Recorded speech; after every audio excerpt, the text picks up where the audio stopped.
नमस्ते सलाम मातृभूमि। जय हिंद दोस्तों, सबका स्वागत करता हूं। शुरू करते हैं आज के डिफेंस समाचार के द्वारा बनाए जा रहे आर्चर एनजी प्रोटोटाइप के इंजन ग्राउंड रन टेस्ट, लो और हाई स्पीड टैक्सी ट्रायल पूरे हो गए हैं। 2024-2025 के अंत से पहले आर्चर एनजी अपनी पहली उड़ान आयोजित करेगा। ट्रिपल एस डिफेंस की M72 असॉल्ट राइफल ने अपना टेक्निकल इवैल्यूएशन पूरा कर लिया है और 5.56 mm असॉल्ट राइफल प्राप्त करने के लिए उत्तर प्रदेश पुलिस के टेंडर में कल्याणी और एवेल जैसे कॉम्पिटिटर्स को पछाड़ते हुए L1 बन गई है। बालाकोट स्ट्राइक के दोस्तों आज 6 साल पूरे हो गए जब भारतीय वायुसेना ने अपने सबसे बड़े सीमा पार आतंकवाद विरोधी अभियानों में से एक को अंजाम दिया था। इस दौरान 12 मिराज 2000 फाइटर जेट्स का इस्तेमाल किया गया था। ये तस्वीर आप देखिए, एक तरफ ग्रुप कैप्टन यशपाल सिंह नेगी है, ये वही व्यक्ति हैं जिन्होंने बालाकोट एयर स्ट्राइक की योजना बनाई थी। दाएं आप सब जानते हैं अभिनंदन वर्धमान, इन्होंने अपने MiG-21 बाइसन से पाकिस्तानी वायुसेना के F-16 को मार गिराया था।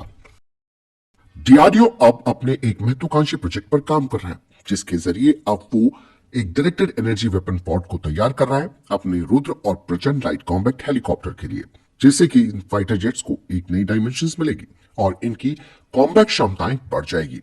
आपको बता दें कि डायरेक्टेड एनर्जी वेपन सिस्टम के लिए एक हाई पावर लेजर सोर्स होगा जो कि 5 किलोवाट ऑप्टिकल पावर को डिलीवर कर सकता है, जो कि छोटे अनमैन एरियल सिस्टम्स को, जो कि काफी घातक होते हैं, उनकी कम्युनिकेशन लिंक्स को खत्म कर सकता है। इसके अलावा जो दूसरे एयरबोर्न थ्रेट्स हैं उन्हें भी डिटेक्ट करके न्यूट्रलाइज कर सकता है। एएमसी फाइटर जेट इंजन को लेकर एक और बड़ी अपडेट सामने आ रही है। कुछ रिपोर्ट्स बताती है कि रॉल्स रॉयस को ही भारत यहां पर प्राथमिकता दे रहा है एएमसी फाइटर जेट के इंजन को बनाने को लेकर, जिसके तहत एक 110 किलो न्यूटन थ्रस्ट क्लास का इंजन तैयार किया जाएगा।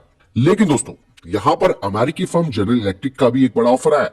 वो भारत के साथ 130 किलो न्यूटन थ्रस्ट क्लास के इंजन को बनाने को लेकर बातचीत कर रहे हैं, जिसका सबसे बड़ा फायदा ये होगा ये F414 की बेस पर होगा। लेकिन यहाँ पर अमेरिका भारत को फुल टेक्नोलॉजी ट्रांसफर नहीं देगा। मतलब साफ है कि यहाँ पर अमेरिका का जो एक्सपोर्ट कंट्रोल है वो एक बड़ी बाधा बनेगा और साथ ही साथ अमेरिका जानता है कि भारत के रशिया के साथ घनिष्ठ संबंध बने हुए। वहीं दूसरी तरफ फ्रांस के सैफ्रॉन ने भी भारत को इंजन बनाने का ऑफर किया है, लेकिन ये जो इंजन बनाने का ऑफर किया है वो एक पार्शियल प्रपोजल है। मतलब साफ है कि भारत को इस इंजन के पार्शियल इनिशियल प्रॉपर्टी राइट्स मिलेंगे। मतलब सीधा सीधा ये आप समझ सकते हैं कि भारत को जो टेक्नोलॉजिकल कंट्रोल होगा इस इंजन का वो काफी सीमित रहेगा। तो ये भी भारत के लिए एक अच्छा ऑफर नहीं है। लेकिन रॉल्स रॉयस ने जो ऑफर भारत को दिया है उसमें उसने एक और बात कही है, जिसके जरिए वो न केवल भारत को फुल टेक्नोलॉजी ट्रांसफर करेगा बल्कि फुल इंटेलेक्चुअल प्रॉपर्टी राइट्स को गैस टरबाइन रिसर्च एस्टेब्लिशमेंट को भी देगा, जिसे कि फर्दर कस्टमाइज किया जा सकता है एएमसी के लिए। कहीं नहीं, रॉल्स रॉयस इसमें हाइब्रिड प्रपल्सन और थर्मल मैनेजमेंट का भी ऑफर भारत को दे रहा है, जिसके जरिए Bharat future proof next generation के फाइटर जेट प्रोग्राम में इनका इस्तेमाल कर सकता है।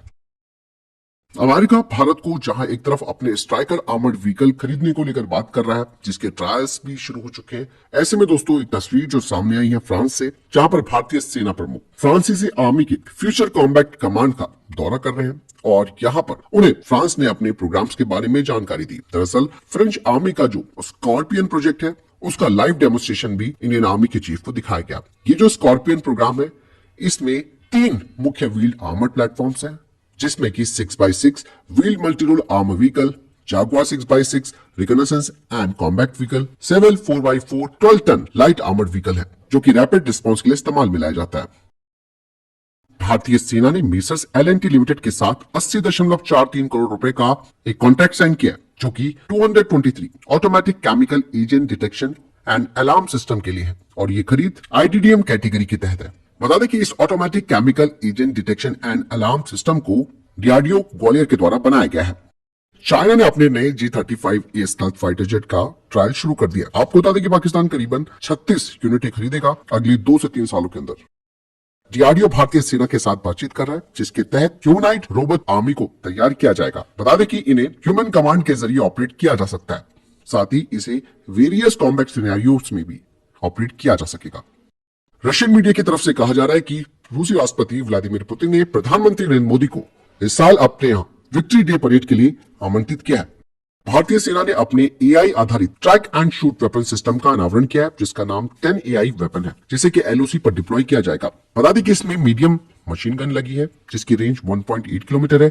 इसके अलावा इसमें एक डे कैमरा लगा है, वो भी 40x ऑप्टिकल जूम के साथ। थर्मल इमेजर कैमरा लगा है नाइट टाइम सर्विलांस के लिए, जिसकी रेंज 2 किलोमीटर है। तो फिलहाल इस हफ्ते की टॉप डिफेंस अपडेट। वीडियो के सामने कोई प्रश्न जवाब है, आपको कोई सवाल है, कमेंट सेक्शन में लिखकर जरूर पूछ सकते हैं। वीडियो को लाइक और शेयर जरूर कीजिएगा। जय हिंद, वंदे मातरम।